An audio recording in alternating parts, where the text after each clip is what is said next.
Mostly ಈ cinema complete ಮಾಡೋಕೆ ಆಗ್ತಿರ್ಲಿಲ್ಲ, ಅಷ್ಟೊಂದು ಅಡೆತಡೆಗಳು. ನನಗೆ ತುಂಬ ಸ್ಟ್ರೆಂತ್ ಆಗಿ ನನ್ನನ್ನು ಹಿಂದೆ ಮೋಸ್ಟ್ಲಿ ಒಂದು ಎಕ್ಸಾಂಪಲ್ ಒಂದಷ್ಟು ಶೀಟ್ ಇರುತ್ತಲ್ಲ, ಎಕ್ಸ್ಟ್ರಾ ಶೀಟ್ಗಳಿರ್ತಲ್ಲ, ಆ ಶೀಟೆಲ್ಲ ಬರ್ಕೊಂಡ್ರೂ ಸಾಲಲ್ಲ ಅನಿಸುತ್ತೆ, ಅಷ್ಟು ಹರಕೆ ಹೊತ್ತಿರ್ಬೋದು ಮೋಸ್ಟ್ಲಿ ಪ್ರಗತಿ. ಅಷ್ಟು ನನಗೆ ಎವ್ರಿ ಡೇ ನಾನು ಶೂಟಿಂಗ್ ಹೊರಟ್ರೆ ಇಲ್ಲಿ ಕೂತ್ಕೊಂಡು ಪ್ರೇ ಮಾಡ್ತಾ ಇದ್ಲ ಅವಳು. ಸೊ ಸ್ಪಾಟಲ್ಲಿ ಇದ್ರೂ ಅದೇನೆ, ಕೆಲವು ಸಲ ಸಮ್ ರಿಸ್ಕಿ ಸೀಕ್ವೆನ್ಸ್ ಇದ್ರೆ ಅವಳಿಗೆ ಏನಾದರೂ ಮಾಡಿ ಯಾಮಾರಿಸಿ ಬರಕ್ಕೆ ಬಿಡ್ತಿರ್ಲಿಲ್ಲ, ಇಲ್ಲ ನೀವು ಸ್ವಲ್ಪ ಲೇಟಾಗಿ ಬಾ ಹಂಗೆ ಹಂಗೆ ಅಂತ ಅಂದ್ಕೊಂಡು, ಬಿಕಾಸ್ ಅಲ್ಲಿ ನೋಡಿ ಇನ್ನಿಷ್ಟು ಟೆನ್ಷನ್ ಆಗ್ತಾಳೆ ಅಂತ ಎಷ್ಟೋ ದಿನಗಳು. ಸೊ ಈ ಬೆಂಗಳೂರಿಗೆ ಬಂದೆ ನಾನು ಒಂದು 15 ದಿವಸ ಈಚೆಗೆ ಬಂದಿದ್ದು. ಅಲ್ಲಿವರೆಗೆ ಬೇರೆ ಬೇರೆ ಕುಂದಾಪುರದಲ್ಲೇ ಪೋಸ್ಟ್ ಪ್ರೊಡಕ್ಷನ್ ಮಾಡ್ತಾ ಇದ್ವಿ. ಬಂದ ಮೇಲೆ ಸುಮಾರು ಕೆಲವೊಂದಷ್ಟು ಜನರು ಗೊತ್ತಾಯ್ತು, ಫೋನ್ ಮಾಡಿ ಹೇಗಿದ್ದೀರಾ ಅಂತ ಕೇಳಿದ್ರು. ಅದೊಂದು ಮಾತ್ರ ಕೇಳಬೇಡಿ ಅಂತಂದೆ ನಾನು. ಇನ್ನೊಂದ್ಸಲ ಹೇಗಿದ್ದೀರಾ ಕೇಳಿದ್ರೆ ಅತ್ತೆ ಬಿಡ್ತೀಸಿದ ಅಂತ.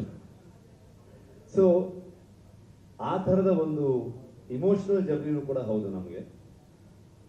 ಎಲ್ಲರೂ ಹೇಳ್ತಾ ಇದ್ರು, ನಿಮ್ಮಿಂದ ಹಿಡಿದು ಇಲ್ಲಿ ಪ್ರತಿಯೊಬ್ಬರು ನನ್ನ ಹೆಸರನ್ನು ಹೇಳ್ತಾ ಇದ್ರು, ನನ್ನಿಂದ ಅಂತ ಹೇಳ್ತಾ ಇದ್ರು. ಖಂಡಿತವಾಗ್ಲೂ ಅಲ್ಲ.